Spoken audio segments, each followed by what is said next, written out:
નમસ્કાર. આવતીકાલેમાં આપનું સ્વાગત છે અને આવતીકાલે કેવી રણનીતિ મદદરૂપ થઈ શકશે અને કયા સંકેતો પર નજર રાખવી જોઈએ એની ચર્ચા સાથે હાજર છું હું ઝરણા અંકલટી. તો આવતીકાલના માર્કેટ પર ચર્ચા કરતા પહેલા આજના મુખ્ય સમાચારો પર નજર કરી લઈએ. કાચા તેલમાં ઉછાળો છતાં બજારમાં બુલ્સનો જોશ હાઈ. નિફ્ટી સેન્સેક્સમાં રહી 0.5% વધારેની તેજી. બેંક નિફ્ટીમાં 250 પોઈન્ટથી વધારેની તેજી. મિડ કેપ અને સ્મોલ કેપમાં પણ રહ્યું આઉટ પરફોર્મન્સ. સતત બીજા દિવસે આઈટી શેર્સમાં તેજી. નિફ્ટી આઈટી ઇન્ડેક્સ 1% જેટલો ઉછળ્યો. કોફોર્જ અને પર્સિસ્ટન્ટ સિસ્ટમ વાયદાના ટોપ ગેનર્સમાં સામેલ. અમેરિકામાં ચીપ શેરોમાં વેચાણ અને સોફ્ટવેર શેરોમાં ખરીદીના સમાચારથી શેર્સને સપોર્ટ. આઈટીની સાથે કેપિટલ માર્કેટ અને એનબીએફસીઝમાં પણ મજબૂતી. બંને ઇન્ડેક્સ લગભગ 1.25% જેટલા ઉછળ્યા, જ્યારે ફાર્મા અને ઓઇલ અને ગેસ શેરમાં પણ મામૂલી ઘટાડો. ડોલર ઇન્ડેક્સના 99ના નીચે આવવાથી સોના અને ચાંદીમાં જોરદાર તેજી. સોનામાં તેજીના કારણે મુથુટ ફાઇનાન્સમાં તેજી લગભગ 4.5% ઉછળીને બન્યો વાયદાનો ટોપ ગેનર. મણપ્પુરમમાં પણ તેજી. અને સીએસને લઈને મોટા સમાચાર. માર્કેટ રેગ્યુલેટર સેબીએ 13મી ઓગસ્ટે સેન્સેક્સની સાપ્તાહિક એક્સપાયરી પર થયેલી ગડબડી પર લીધી એક્શન. સેબીએ કોપ્થોલ, મોરિશિયસ અને માનસી શેર ઉપર શેરબજારમાં કામકાજ પર લગાવી રોક. મેન્યુપ્યુલેશનથી કમાયેલા 3.68 કરોડ પણ કર્યા જપ્ત.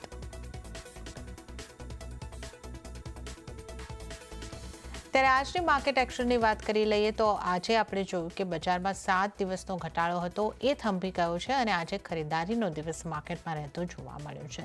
તો મજબૂતી સાથે માર્કેટ બંધ થયા છે અને બ્રોડર માર્કેટમાં સારી મજબૂતી રહી છે. પણ આપણે ઇન્ડેક્સ વાઇઝ ક્લોઝિંગની વાત કરી લઈએ. સેન્સેક્સથી જો શરૂઆત કરીએ 0.82%ની મજબૂતી સેન્સેક્સમાં બની છે. 77,537 પર સેન્સેક્સનું ક્લોઝિંગ થયું છે.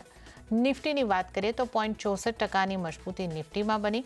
24,231 ઉપર નિફ્ટીનું ક્લોઝિંગ થયું છે. મિડ કેપની વાત કરીએ તો 0.41%ની મજબૂતી મિડ કેપમાં પણ આવી છે. 63,671 ઉપર મિડ કેપનું ક્લોઝિંગ. સ્મોલ કેપમાં પણ આપણે મજબૂતી સાથેનું જ કામકાજ જોયું ને મજબૂતી તરફ જ સ્મોલ કેપ પણ બંધ થતા જોવા મળ્યા છે. 0.68%ની મજબૂતી સાથે 19,841 પર. અને હવે વાત કરી લઈએ બેંક નિફ્ટીની. તો બેંક નિફ્ટીમાં પણ 0.45%ની મજબૂતી સાથેનું ક્લોઝિંગ એટલે કે 250 પોઈન્ટ કરતાં વધારેનો ઉછાળો આજે બેંક નિફ્ટીમાં આપણે વિટનેસ કર્યો. 57,495 પર બેંક નિફ્ટીનું ક્લોઝિંગ આપણે જોઈ શકીએ છીએ. એડવાન્સ ડિક્લાઇન રેશિયો જે છે આજે પોઝિટિવ રહ્યું છે. 1.47:1ના રેશિયોથી આજે આપણે જોઈ રહ્યા છે જે એડવાન્સ ડિક્લાઇન રહ્યો છે. એટલે કે 1,972 શેર મજબૂતી તરફ બંધ થયા છે અને એની સામે 1,338 શેર જે છે એ દબાણમાં બંધ થયા છે. હવે આપણે જોઈ લઈએ નિફ્ટીના ટોપ ગેનર્સ અને ટોપ લૂઝર કાઉન્ટર્સ. ગેનર્સથી શરૂઆત કરીએ. ઇટરનલનું કાઉન્ટર આજનું ટોપ ગેનર રહ્યું છે 2.48%ની મજબૂતીની સાથે. શ્રીરામ ફાઇનાન્સમાં પણ 2%ની મજબૂતી બની છે અને આ ઉપરાંત કોટક મહિન્દ્રા બેંક 1.82% જેટલી મજબૂતી સાથે બંધ થયો છે. ત્યારબાદ આઈટીસી, બજાજ ફાઇનાન્સ અને એક્સિસ બેંકની આપણે વાત કરીએ તો 0.25%થી લઈને 0.25%ની મજબૂતી સાથે આ સ્ટોક્સના પણ ક્લોઝિંગ થતા આજે આપણે જોયા છે. હવે નિફ્ટી 50ના ઘટનારા સ્ટોક્સ કયા રહ્યા ટોપ લૂઝર કાઉન્ટર જોઈ લઈએ. તો આજના દિવસમાં નિફ્ટી 50માંથી 10 કાઉન્ટર જેવા રહ્યા કે જે લાલ નિશાનમાં બંધ થયા છે. ટોપ લૂઝરની વાત કરીએ ટાટા કન્ઝ્યુમર 1.10%નું દબાણ, હિન્દાલ્કો 0.88%નું દબાણ, ઇન્ટરગ્લોબ એવિએશન એટલે કે ઇન્ડિગો 0.54%નું દબાણ અને આ ઉપરાંત એચસેલ ટેક, નેસ્લે ઇન્ડિયા અને ટાટા મોટર્સ પીવીમાં 5.5%ના દબાણ આપણે જોઈ શકીએ છીએ. તો હવે આપણે ટોપ ગેનર્સ, ટોપ લૂઝર કાઉન્ટર્સ જોઈ લીધા છે અને હવે આવતીકાલની બજારની આપણે ચર્ચા કરીશું. અને આ માટે આપણી સાથે જોડાઈ રહ્યા છે એસએસજી ફાઇનાન્સના વિરલ છેડા. વિરલજી, ગુડ ઇવનિંગ અને સ્વાગત છે આપનું સીએનબીસી બજાર પર. તો આજે આપણે જે રીતે જોયું કે માર્કેટમાં જે ઘટાડો હતો એ આજે થંભતો જોવા મળ્યો અને ખરીદારી આવી. અને નિફ્ટીની વાત કરીએ તો 24,200ના લેવલની ઉપરનું ક્લોઝિંગ આવતું જોવા મળ્યું છે. તો કઈ રીતે જોઈ રહ્યા છો આ ક્લોઝિંગને અને આ મોમેન્ટમ આવતીકાલે કન્ટિન્યુ થઈ શકશે કે નહીં? નિફ્ટી માટે આપ કેવી સ્ટ્રેટેજી અપનાવીને ચાલવાની સલાહ આપશો? Good evening. અગર આપણે નિફ્ટીની પહેલા વાત કરીએ જેવી રીતે તમે કીધું કે આપણે છેલ્લા 12 દિવસથી જોઈ શકીએ છીએ કે ઓલમોસ્ટ ઘટાડો જોવા મળે છે. એવરી ડે હાઈસ જો હતા એના નીચે જ આપણને નવો હાઈસ બનાવતી જોવા મળે, એટલે લોઅર હાઈસ બનાવવાનું ફોર્મેશન ચાલુ હતું. ને આજે આપણે ફર્સ્ટ ટાઈમ એવું જોયું છે કે આફ્ટર 12 ડેઝ ગેપ ઓપન થયું ને જો એનો પ્રીવિયસ ડેઝનો હાઈસ હતો એના ઉપર હાઈસ બને ને એના ઉપર અત્યારે ક્લોઝિંગ આપ્યું છે, જે કંઈક પોઝિટિવ સાઇન છે. નો ડાઉટ આજે અગર આપણે ઓવરઓલ અગર માર્કેટનો અગર ટ્રેન્ડ જોઈએ તો ઓલમોસ્ટ એ અરાઉન્ડ 70 ટુ 80 પોઈન્ટ્સના રેન્જમાં ટ્રેડ કર્યો હતો. પણ જે હિસાબે આજે મોસ્ટ ઓફ નિફ્ટી સ્ટોક્સની મુવમેન્ટ હતી ને જે હિસાબે બધા પ્લસમાં ક્લોઝિંગ આવે છે, મને લાગે અહીંયાથી અપસાઇડ મુવમેન્ટ અહીંયાથી ફરીથી કન્ટિન્યુ કરી શકે છે. ને ઉપરની બાજુમાં અગર વાત કરીએ તો 24,350 થી 24,400 એ બધા રેઝિસ્ટન્સ છે, એ બધા ક્રોસ કરે તો મારા હિસાબે હજી અપસાઇડમાં આપણને 24,800 થી લઈને 25,000 સુધીના લેવલ્સ પણ જોવા મળી શકશે. નીચેની બાજુમાં અગર વાત કરીએ તો અત્યારે ક્રુશિયલ સપોર્ટ હવે ફરીથી 24,100 થી લઈને 24,000ના વચમાં રહેશે. એ બધા અગર બ્રેક કરે તો ફરીથી આપણને ડાઉન સાઇડમાં 23,800 થી લઈને 25,500 સુધીના લેવલ જોવા મળી શકશે. પણ જે હિસાબે આજે રેન્જ બાઉન્ડ મુવમેન્ટ હતી ને થોડી બહુ પોઝિટિવનેસ હતી, મને લાગે છે અહીંયાથી અપસાઇડ મુવમેન્ટ કન્ટિન્યુ કરી શકે છે. તો બાય ઓન ડિપ્સની સ્ટ્રેટેજી સાથે આપણે જવા માંગીશું. અગર અહીંયાથી થોડું પણ હવે કરેક્શન્સ આવે છે કાલે 24,200 થી લઈને 24,175 ના વચમાં, તો એ લેવલ્સ પર બાય કરવાની સલાહ રહેશે. સ્ટોપ લોસ આપણે અરાઉન્ડ 24,000 ના આસપાસ નીચે મૂકી શકીએ ને અપસાઇડમાં ટાર્ગેટ આપણે 24,400 થી લઈને 24,500 ના રહેશે. ઓકે, તો નિફ્ટી ઉપર જે સલાહ બની રહી છે અહીં આગળથી ખરીદારી કરીને ચાલવાની સલાહ જે છે એ બનતી જોવા મળી રહી છે વિરલજી તરફથી. તો આપણે નજર કરી લઈએ 24,200 24,175ની આસપાસના સ્તર મળે છે. તમે ખરીદારી કરીને ચાલી શકો છો. સ્ટોપ લોસ 24,000નો રાખવાનો રહેશે અને ટાર્ગેટ જે છે 24,400ના બની શકે છે. તો નિફ્ટી માટે વિરલજીની સલાહ ખરીદારી તરફની. અને બેંક નિફ્ટીને કઈ રીતે જોઈ રહ્યા છો વિરલજી? બેંક નિફ્ટીમાં પણ આજે આપણને 0.45% જેવી મજબૂતી દેખાય છે. તો બેંક નિફ્ટી માટે આપની સલાહ કઈ રીતે બનશે? બેંક નિફ્ટીમાં પણ જોવા જઈએ તો ઓલમોસ્ટ 15 દિવસથી એક રેન્જમાં ટ્રેડ કરી રહ્યો છે. ઉપરમાં 58,250 અને નીચેમાં 50,000ના જો રેન્જ હતી એ રેન્જમાં ટ્રેડ કરી રહ્યો છે. સાથે આપણે જોઈ શકીએ તો ડાઉનવર્ડ મૂવિંગ ચેનલનું પેટર્ન ફોર્મેશન થયું હતું. જો આજે આપણે જોઈએ તો વોલ્યુમ સાથે એમાં પણ આપણને બ્રેકઆઉટ જોવા મળ્યું છે. સાથે એના જો 20 અને 200 ડીએમએસ હતા એના ઉપર પણ ક્લોઝિંગ આપ્યું છે, જો કે એટલે પોઝિટિવ સાઇન્સ કહેવાય જોઈએ છે. નીચેમાં જોઈએ તો 57,000 જો ક્રુશિયલ સપોર્ટ લેવલ હતા એ કાલે બ્રેક નથી કર્યા ને ત્યારથી આપણે પુલ બેક પણ આજે જોવા મળ્યો છે. તો ઓવરઓલ 57,000 જ્યાં સુધી બ્રેક નતો ત્યાં સુધી મને લાગે છે અહીંયાથી અપસાઇડ મુવમેન્ટમાં પણ ફરીથી 58,000 થી લઈને 58,500 સુધીના લેવલ્સ પણ જોવા મળી શકે છે. તો ઓવરઓલ આમાં પણ બુલિશ સાઇન મને દેખાઈ રહી છે. મને લાગે છે આમાં પણ આપણે અગર ડીપ્સ આવે છે તો બાય કરવાની સલાહ રહેશે. તો અગર કાલે એમાં પણ અગર 57,400 કે 57,300ના વચમાં લેવલ્સ આવે છે તો બાય કરવાની સલાહ રહેશે. સ્ટોપ લોસ આપણે નીચેમાં 57,000ના મેન્ટેન કરવાના રહેશે અને અપસાઇડમાં ટાર્ગેટ આપણા 57,800 થી લઈને 58,000ના રહેશે. બેંક નિફ્ટીમાં પણ ખરીદી કરીને ચાલવાની વિરલજીની સલાહ અહીંયા આગળથી બની રહી છે. તો બેંક નિફ્ટી માટે 57,400 57,300ના લેવલની આસપાસ મળે છે. બાય કરીને ચાલી શકો છો. 57,000નો સ્ટોપ લોસ અને ટાર્ગેટની વાત કરીએ તો 57,800, ત્યારબાદ 58,000ના ટાર્ગેટ પણ બની શકે છે. તો નિફ્ટી બેંક નિફ્ટી પર વિરલજીની સલાહ જે બની રહી છે ખરીદારી તરફ રહેવાની બની રહી છે.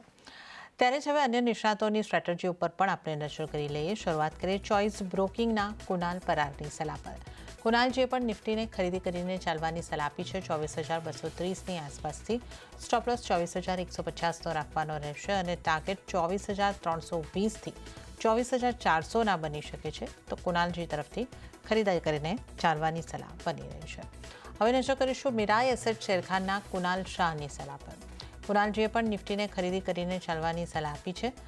24,050નો સ્ટોપ લોસ ધ્યાને રાખવાનો રહેશે અને ટાર્ગેટ 24,500 24,600ના બની શકે છે. તો ત્રણેય નિષ્ણાતોની જે સલાહ આપણે બનતી દેખાઈ રહી છે ખરીદારી તરફની અને 24,400થી આસપાસ 24,400 24,500 અને 24,600ના ટાર્ગેટની આપણે વાત કરી છે.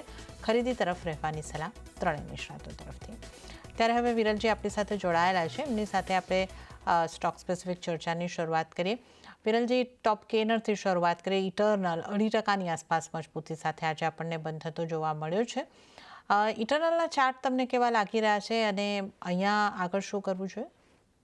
ઓવરઓલ અગર કાઉન્ટર જો તો મને સ્ટ્રોંગ દેખાડ્યો છે. અત્યારે જો ટ્રેડ કરે છે ઓલમોસ્ટ એના 10 મંથ્સના હાઈસ પર ટ્રેડ કરે છે ને જે હિસાબે એના જો લોસ બનાવેલા ઓલમોસ્ટ માર્ચ મહિનામાં 210ના આસપાસ ત્યાંથી આપણે જોઈએ તો અત્યાર સુધીમાં 50%ની આપણને મુવમેન્ટ પણ સારી એવી જોવા મળી ગઈ છે. છેલ્લા અગર 15-20 દિવસનું ચાર્ટ જોઈએ તો કોન્સોલેશન્સને પણ આજે બ્રેકઆઉટ આપવા મળ્યું છે. વોલ્યુમ્સ પણ એમાં સારા એવા થઈ રહ્યા છે અને એવરેજીસના ઉપર પણ ટ્રેડ કરે છે. કન્ટિન્યુ લાગે છે અહીંયાથી અપસાઇડ મુવમેન્ટ હજી કરી શકે છે. અપસાઇડમાં ફરીથી આપણને 350 થી લઈને 380 સુધીના લેવલ શોર્ટ ટુ મીડિયમ ટર્મમાં જોવા મળી શકે છે. ને અગર કોઈ લાંબા સમય માટે પણ રાખે છે તો મારા હિસાબે ઉપરમાં આપણને 450 પ્લસના લેવલ્સ પણ જોવા મળી શકશે. એટલે ઓવરઓલ કાઉન્ટર સારું દેખાઈ રહ્યું છે. આ લેવલ્સની તો અહીંયાથી ડિપ્સ પણ આવે છે તો બાય કરવાની સલાહ રહેશે. ઓવરઓલ સ્ટોપ લોસ આપણે થોડા નીચેમાં અરાઉન્ડ 275 ના આસપાસ મૂકી શકે છે લાંબા સમય માટે.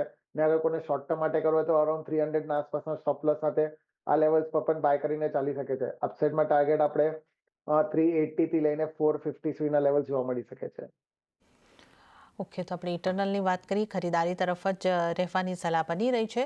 300નો સ્ટોપ લોસ ઇટરનલ માટે તમે ધ્યાને રાખી શકો છો અને ટાર્ગેટની જો આપણે વાત કરીએ 380 અને ત્યારબાદ 450ના ટાર્ગેટ માટે ખરીદી કરીને ચાલવાની સલાહ ઇટરનલ પર જોવા મળી રહી છે. વિરલજી, આજે આપણે સુગર સ્ટોકની પણ ખાસ વાત કરી લઈશું કારણ કે મોટો ઉછાળો આપણે સુગરના ઘણા સ્ટોકની અંદર આવતો જોયો છે. બલરામપુર ચીની એક દિવસમાં 17-18% મજબૂત. ધામપુર ચીનીની વાત કરીએ તો ધામપુર સુગર એ પણ 7-8% મજબૂત રહી હતી અને ઘણા સુગર સ્ટોક ગઈકાલે પણ મોટી મૂવ બતાવી રહ્યા હતા. તો શુગર સ્ટોકમાંથી કયા કાઉન્ટર પર આપ ફોકસ રાખવાની સલાહ આપશો અને આટલી મજબૂતી બાદ કઈ રીતની આપની સલાહ બનશે? સુગર સ્ટોકમાં આગળ કોને ધ્યાન રાખવું તો મારા હિસાબે બલરામપુર ચીની છે કે ત્રિવેણી એન્જિનિયરિંગ છે એ બંને સ્ટોક પર જોવા જઈએ છે. ધામપુર સુગર પણ નો ડાઉટ થોડું બહુ સારું દેખાઈ રહ્યું છે. પણ જે હિસાબે આજે એક દિવસમાં આપણને 7% થી લઈને 17% સુધીની રાઇઝ જોવા મળી છે. મારા હિસાબે અગર એક બે દિવસ હજી કન્ટિન્યુ કરી છે તો એ લેવલ્સ પર પ્રોફિટ બુક કરવાની સલાહ રહેશે. કેમ મને લાગે છે અહીંયાથી ફરીથી આપણને થોડું બહુ કરેક્શન્સ પણ જોવા મળી શકશે. અગર પહેલા આપણે બલરામપુર ચીનીની જ વાત કરીએ તો અત્યારે જોઈ શકે છે કે ઓલમોસ્ટ એનો ઓલ ટાઈમ હાઈ પર ટ્રેડ કરે છે અને એના જો રિસેન્ટ ક્લોઝ હતા ત્યારથી અત્યાર સુધીમાં આપણે જોઈએ તો ઓલમોસ્ટ એના 80 to 90%નું આપણને રાઇઝ જોવા મળી ગયું છે. જે હિસાબે આજે 17%નું રાઇઝ મળ્યું છે મને લાગે છે કે કાલે 850ના આસપાસ પણ આવે છે તો એ લેવલ સારા રહેશે પ્રોફિટ બુક કરવા માટે. ફ્રેશ બાઇંગ માટે મારે છે થોડું વેટ કરવાનું રહેશે. અહીંયાથી ફરીથી નીચેમાં ડિપ્સ આવે છે અગર 700 650ના વચમાં તો એ બધા લેવલ સારા રહેશે. ઓવરઓલ સ્ટોપ લોસ આપણે અરાઉન્ડ પછી 600ના આસપાસમાં મેન્ટેન કરી શકે છે. ત્રિવેણી એન્જિનિયરિંગની પણ વાત કરીએ તો આજે આપણે જોઈ શકીએ છીએ કે આપણને મુવમેન્ટ થોડી ઓછી જોવા મળી છે પણ એ પણ જોઈએ તો અત્યારે 52 વીક હાઈના આસપાસ ટ્રેડ કરે છે. હવે એમાં પણ અગર ઉછાળો આવે છે ને 320 થી લઈને 340ના વચમાં અગર લેવલ્સ આવે છે કાલે તો મારા હિસાબે લેવલ્સ પર થોડું બહુ પ્રોફિટ બુક કરવાની સલાહ રહેશે. ફ્રેશ બાઇંગ માટે મારા હિસાબે નીચેમાં 280ના આસપાસના લેવલ્સ માટે રાહ જોવાની રહેશે. ધામપુર સુગરની વાત કરીએ તો એમાં પણ આપણે આજે 8%ની આપણને રાઇઝ જોવા મળી ગઈ હતી. ઓવરઓલ જોઈએ તો એ પણ એના ઓલમોસ્ટ 8 to 10 મંથ્સના હાઈસ પર ટ્રેડ કરી રહ્યો છે. ને જે હિસાબે જે વોલ્યુમ સાથે મુવમેન્ટ થઈ છે મને લાગે છે અપસાઇડમાંથી 200 થી લઈને 220 સુધીના લેવલ્સ આવી શકે છે. તો એ લેવલ્સ પર પણ મારા હિસાબે તો પ્રોફિટ બુક કરવાની સલાહ રહેશે. નીચેમાં અહીંયાથી ફરીથી આપણને 160ના આસપાસના લેવલ્સ આવે તો એ લેવલ સારા રહેશે બાય કરવા માટે. એટલે કરંટ લેવલ્સ પર મારા હિસાબે થોડું વેટ કરવાની સલાહ રહેશે. ઓકે, તો અહીંયા આગળથી આપણે ખાસ કરીને શુગર સ્ટોકની વાત કરી અને શુગર સ્ટોકમાં બલરામપુર ચીનીની આપણે વાત કરી. થોડું પ્રોફિટ બુક કરીને ચાલો. ત્રિવેણી સુગરમાં પણ પ્રોફિટ બુક કરીને ચાલી શકો છો. 320ના આસપાસ બલરામપુર ચીની માટે 850ના આસપાસ પ્રોફિટ બુક કરો. તો આ આપણે અહીંયા આગળથી અમુક સુગર સ્ટોકની ખાસ વાત કરી છે. ત્યારબાદ વિરલજી, રિયલ એસ્ટેટના સ્ટોકની વાત કરીએ. અહીંયા પણ આજે સારી મજબૂતી રહેતી જોવા મળી પણ અમુક કાઉન્ટરમાં વધારે મજબૂતી હતી જ્યારે અમુકમાં એક નાની રેન્જમાં હતી. બ્રિગેડ એન્ટરપ્રાઇઝ 7% જેટલો મજબૂત થયો. લોઢા ડેવલપર્સ 2.5%ની આસપાસ મજબૂત હતો પણ એવી મુવમેન્ટ ગોદરેજ પ્રોપર્ટી જેવા સ્ટોકમાં ન હતી. તો રિયલ એસ્ટેટના સ્ટોકમાં ક્યાં ધ્યાન હોવું જોઈએ? રિયલ એસ્ટેટમાં અગર વાત કરીએ તો બ્રિગેડ એન્ટરપ્રાઇઝ જે તમે કીધું કે મને થોડું અત્યારે આ લેવલ્સ પર સારું દેખાઈ રહ્યું છે. તો અગર ફ્રન્ટલાઇન સ્ટોક્સની અગર વાત કરીએ તો એમાં ડીએલએફ ને ઓવરઓલ રિયલિટીઝ એ બંને કાઉન્ટર્સ પણ સારા દેખાઈ રહ્યા છે. ને ઓવરઓલ મને લાગે છે અહીંયાથી આપણને ફર્ધર રાઇઝ સારી એવી જોવા મળી શકે છે. અગર બ્રિગેડ એન્ટરપ્રાઇઝની વાત કરીએ તો આપણે જોઈ શકીએ છીએ કે લાંબા સમય માટે અગર ચાર્ટ જોઈએ તો ઓલમોસ્ટ એના 1100ના આસપાસના રેટ્સ હતા અને ત્યાંથી આપણે ઓલમોસ્ટ કરેક્શન્સમાં 400 to 500 સુધીના લોસ જોવા મળી ગયા હતા. એટલે ઉપરથી આપણે 50% જેટલું કરેક્શન્સ પણ જોવા મળી ગયું હતું. નીચેમાં સારું એવું કોન્સોલિડેશન થઈ રહ્યું છે અને અત્યારે વોલ્યુમ સાથે એમાં આપણને અપસાઇડ મુવમેન્ટ જોવા મળી છે. ઉપરમાં જોઈએ તો એના અરાઉન્ડ 650 આસપાસ થોડા રેઝિસ્ટન્સ છે એ બધા અગર ક્રોસ કરે છે તો ફર્ધર રાઇઝમાં આપણને 800 થી લઈને 850 સુધીના લેવલ્સ પણ આપણને મીડિયમ ટુ લોંગ ટર્મમાં જોવા મળી શકશે. એટલે ઓવરઓલ કાઉન્ટર આ લેવલ્સ પર સારું દેખાઈ રહ્યું છે. બાય કરીને ચાલી શકે છે. નીચેમાં સ્ટોપ લોસ આપણે અરાઉન્ડ 550ના આસપાસ મેન્ટેન કરી શકે છે. ફ્રન્ટલાઈન સ્ટોક્સમાં આગળ જોઈએ તો ડીએલએફ આ લેવલ્સ પર પણ સારું દેખાઈ રહ્યું છે. વીકલી ચાર્ટ પર સારું એવું કોન્સોલિડેશન થઈ રહ્યું છે લાસ્ટ 7 to 8 વીક્સમાં, ને ઓવરઓલ લાગે છે અહીંયાથી ફર્ધર રાઇઝમાં 800 to 900 ના લેવલ્સ નેક્સ્ટ 1 to 2 યર્સમાં આવી શકે છે. તો ઓવરઓલ કાઉન્ટર્સ આ લેવલ્સ પર સારું દેખાઈ રહ્યું છે. નીચેમાં સ્ટોપ લોસ આપણે એમાં અરાઉન્ડ 600 ના મેન્ટેન કરી શકીએ છીએ. ઓબેરોય રિયલિટીની વાત કરીએ તો એ પણ આજે 2% આપણને અપસાઇડ મૂવમેન્ટ જોવા મળી છે. ને અગર વીકલી ચાર્ટ પર જોઈએ તો ફ્લેગ પેટર્ન ફોર્મેશન્સનું એમાં બ્રેકઆઉટ આપણને જોવા મળી છે. તો ઓવરઓલ કાઉન્ટર સારું દેખાઈ રહ્યું છે. ઉપરમાં લાગે છે કે 2100 થી લઈને 2200 ના લેવલ્સ આવી શકે છે મીડિયમ ટુ લોંગ ટર્મમાં. તો ઓવરઓલ બાય કરવાની જ સલાહ રહેશે. સ્ટોપ લોસ આપણે અરાઉન્ડ 1750 ના મેન્ટેન કરી શકીએ છીએ. અને હવે આપણે ટ્રેડિંગ કોલ્સ જાણી લઈએ તો કયા સ્ટોક પર બની રહી છે તમારી પસંદગી? મારા પસંદગી બે સ્ટોક બની રહી છે. બંને મીડિયમ ટુ લોંગ ટર્મ માટે રહેશે. પહેલું વાબાગ લિમિટેડ પર રહેશે. ઓવરઓલ જોઈએ તો રિસેન્ટલીમાં એમએ ઓલ ટાઈમ હાઈ બનાવેલા અરાઉન્ડ 2250 ના આસપાસ, અને ત્યાંથી આપણે કરેક્શન્સ જોવા મળ્યું હતું. ઓલમોસ્ટ એના હાઈટથી આપણે જોઈએ તો 15 થી 20% કરેક્શન જોવા મળ્યું હતું. સાથે જોઈએ તો સારા એવા કોન્સોલિડેશન્સ પછી આપણને અપસાઇડ મૂવમેન્ટ એમાં જોવા મળી છે. સાથે ડિસેન્ડિંગ ટ્રાયેંગલ પેટર્ન ફોર્મેશન્સ પણ થયું હતું, એનું પણ અત્યારે બ્રેકઆઉટ જોવા મળ્યું છે. વોલ્યુમ્સ પણ સારા એવા થઈ રહ્યા છે. એવરેજીસના ઉપર ટ્રેડ કરે છે. ઓવરઓલ લાગે છે અહીંયાથી લાંબા સમયમાં આપણને ઉપરમાં 2450 થી 2500 સુધીના લેવલ્સ આવી શકે છે. તો આ લેવલ્સમાં બાય કરવાની સલાહ રહેશે. નીચેમાં સ્ટોપ લોસ આપણે અરાઉન્ડ 1850 ના આસપાસ મૂકી શકીએ છીએ. સેકન્ડ પિક મારી કાર ટ્રેડ પર રહેશે. એ પણ આજે જોઈએ તો ઓલમોસ્ટ 4% આપણને અપસાઇડ મૂવમેન્ટ જોવા મળ્યું છે, અને છેલ્લા 15-20 દિવસનું કોન્સોલિડેશન્સના આજે બ્રેકઆઉટ આપણને જોવા મળ્યું છે. વોલ્યુમ્સ પણ સારા એવા થઈ રહ્યા છે, અને સાથે 20 DMA નું એવરેજનું સપોર્ટ્સ લઈને ત્યાંથી મૂવમેન્ટ આપણને અપસાઇડ જોવા મળી છે.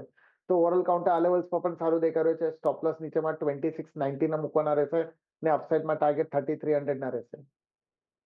ઓકે, તો અહીંયા આગળથી બે સ્ટોક જે વિરલજીને પસંદ આવી રહ્યા છે, એક છે વાટેક અને car trade.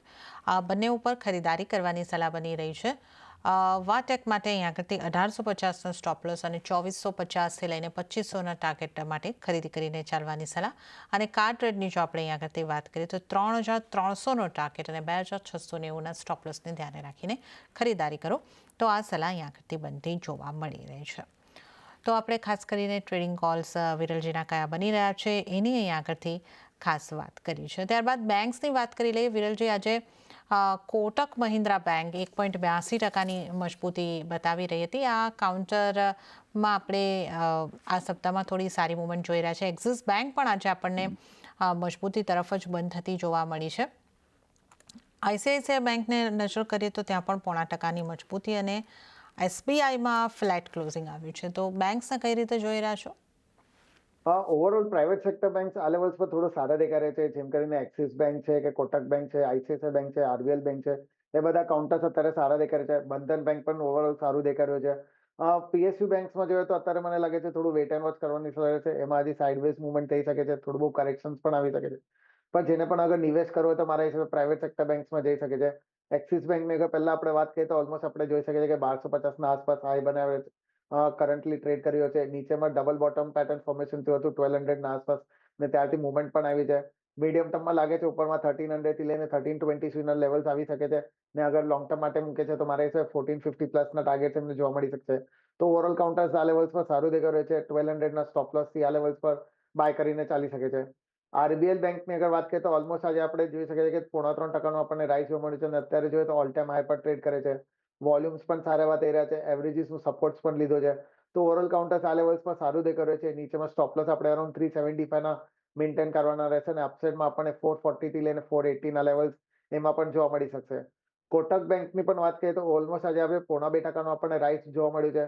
No doubt નીચેમાં consolidation સારું થઈ રહ્યું છે, પણ અપસાઇડમાં એને અરાઉન્ડ 400 થી લઈને 405 ના આસપાસમાં થોડા રેઝિસ્ટન્સ છે. એ બધા અગર ક્રોસ કરે તો મને લાગે છે ફર્ધર રાઇઝમાં આપણને 425 થી લઈને 450 ના લેવલ્સ મીડિયમ ટર્મમાં જોવા મળી શકશે. તો એમાં આપણે કન્ડિશનલ બાય મૂકી શકીએ. જ્યારે પણ આ 405 બધા ક્રોસ કરે ત્યાર પછી બાય કરવાની સલાહ રહેશે. નીચેમાં સ્ટોપ લોસ આપણે અરાઉન્ડ 380 ના પછી મૂકી શકીએ છીએ, ને અપસાઇડમાં ટાર્ગેટ આપણા 440 ના આસપાસમાં થઈ શકે છે. બંધન બેંક પણ ઓવરઓલ સારું દેખાઈ રહ્યું છે. ઓવરઓલ છેલ્લા 10-15 દિવસથી જોઈએ તો એક રેન્જમાં ટ્રેડ કર્યો છે. 177 અને નીચેમાં 168 એ રેન્જમાં ટ્રેડ કરે છે. આજે વોલ્યુમ્સ પણ સારા એવા થઈ રહ્યા છે, ને સાથે 20 DMA ને ક્રોસ બ્રેકઆઉટ આપીને એના ઉપર અત્યારે ક્લોઝિંગ આપે છે. જ્યારે પણ આ 178 ના બધા લેવલ્સ ક્રોસ કરશે ત્યાર પછી મને લાગે છે શાર્પ અપસાઇડ મૂવમેન્ટમાં આપણને 200 સુધીના લેવલ્સ જોવા મળી શકે છે. તો આ લેવલ્સ એમાં પણ કન્ડિશનલ બાય રહેશે. જ્યારે પણ 178 ક્રોસ કરે તો બાય કરવાની સલાહ રહેશે. સ્ટોપ લોસ નીચેમાં 167 ના મૂકવાના રહેશે, અને અપસાઇડમાં ટાર્ગેટ 200 ના રહેશે. ઓકે, તો અહીંયા આગળથી આપણે ઘણી બેંક ઉપર વિરલજીનો વ્યૂ લીધો છે. ક્યાં તમારું ફોકસ અહીંયા આગળથી હોવું જોઈએ, તો એક્સિસ બેંક હોય, આરબીએલ બેંક હોય, આ બધા પર એક તમે ફોકસ રાખીને ચાલી શકો છો. આરબીએલ બેંકમાં ખરીદી કરો 440થી 480ના ટાર્ગેટ માટે. કોટક મહિન્દ્રા બેંકમાં પણ અહીંયાથી 440ના ટાર્ગેટ માટે ખરીદી કરવાની સલાહ બની રહી છે. બંધન બેંક, આ બધા કાઉન્ટરને પણ તમે ફોકસમાં રાખીને ચાલી શકો છો. આ ઉપરાંત વિરલજી, ગોલ્ડ ફાઇનાન્સ કંપનીની વાત કરી લઈએ. સોનામાં ઉછાળાની અસર અહીંયા આગળ જોવા મળી રહી છે. મુથુટ ફાઇનાન્સ, મણપ્પુરમ ફાઇનાન્સ આ મજબૂતી તરફ રહ્યા છે. અહીંયા કેવું તમારી કઈ રીતની સલાહ બનશે? અગર પહેલા આપણે મુથુટ ફાઇનાન્સની વાત કરીએ તો ઓવરઓલ ચાર્ટ્સ અગર જોઈએ તો એના જો 4000 ના આસપાસના હાઈસ હતા ત્યારથી આપણે કરેક્શન્સમાં ઓલમોસ્ટ 40% નો આપણે કરેક્શન જોવા મળી ગયું હતું અને નીચેમાં સારું એવું કોન્સોલિડેશન અત્યારે બનાવી રહ્યો છે. આજે આપણને થોડી બહુ વોલ્યુમ સાથે બ્રેકઆઉટ આપણને જોવા મળ્યું છે, પણ ઉપરમાં એને અરાઉન્ડ 3010 થી લઈને 3025 સુધી એમાં થોડા રેઝિસ્ટન્સ છે, એ બધા પણ અગર ક્રોસ કરે છે તો ફર્ધર રાઇઝમાં આપણને 3200 થી લઈને 3400 ના લેવલ્સ આપણને મીડિયમ ટર્મમાં જોવા મળી શકશે. ઓવરઓલ કાઉન્ટર આ લેવલ્સ પર સારું દેખાઈ રહ્યું છે. 2859 સ્ટોપ લોસ થી આ લેવલ્સ પર પણ થોડું બહુ નિવેશ કરી શકે છે ફોર ધ રાઇઝ ઓફ 3200 થી લઈને 3400. મન્નપુરમ ફાઇનાન્સની વાત કરીએ તો ઓવરઓલ કાઉન્ટર એ પણ થોડું સારું દેખાઈ રહ્યું છે. નીચેમાં કાલે 50 DMA નો સપોર્ટ લીધો છે ને આજે આપણને થોડી બહુ રિકવરી પણ જોવા મળી છે. ઉપરમાં જોઈએ તો અરાઉન્ડ 360 ના આસપાસ થોડા રેઝિસ્ટન્સ છે, એ બધા ક્રોસ કરવા જરૂરિયાત છે. ત્યાર પછી આપણને ફર્ધર રાઇઝમાં 400 ના લેવલ્સ પણ જોવા મળી શકશે. ઓવરઓલ કાઉન્ટર્સ આ પણ સારું દેખાઈ રહ્યું છે, લાંબા સમય માટે પણ સારું છે, તો આ બાય કરીને ચાલી શકે છે. ડિપ્સમાં પણ આવે તો બાય કરીને ચાલી શકો છો. નીચેમાં સ્ટોપ લોસ આપણે અરાઉન્ડ 315 ના મૂકી શકીએ છીએ લાંબા સમય માટે ને અપસાઇડમાં ટાર્ગેટ આપણા 450 પ્લસ ના રહેશે. ઓકે, તો ગોલ્ડ ફાઇનાન્સિંગ કંપનીઓની આપણે વાત કરી કે જ્યાં તમે એક ખરીદી તરફનો વ્યૂ બનાવીને ચાલી શકો છો. મુથુટ ફાઇનાન્સમાં 3200થી 3400ના ટાર્ગેટ માટે ખરીદી કરીને ચાલી શકો છો. તો આ સલાહ મુથુટ ફાઇનાન્સ પર, મણપ્પુરમની પણ આપણે અહીંયા આગળથી ખાસ કરીને વાત કરી છે અને જ્યાં 450ની ઉપરના ટાર્ગેટ તમને બનતા જોવા મળી શકે છે. અને ત્યારે જ વિરલજી, સમય થઈ રહ્યો છે આપની પાસેથી રજા લેવાનો, તો આપના કોઈ ડિસ્ક્લોઝર? જે પણ છો આપણે ડિસ્કસ કર્યા પર્સનલ હોલ્ડિંગ કેના પણ નથી, પણ કંપનીના ક્લાયન્ટ અને એસોસિએટની હોઈ શકે છે. જી વિરલજી, આપનો આભાર અમારી સાથે આ શો ઉપર જોડાવા બદલ અને તમામ સ્ટોક્સ થેન્ક યુ. અંગે ચર્ચા કરવા બદલ. તો સાથે જ હાલ આવતીકાલેમાં આટલું જ. હાલ મને પણ આપશો રજા, પણ વધુ અપડેટ અને સમાચારો માટે આપ જોતા રહો CNBC બજાર. નમસ્કાર.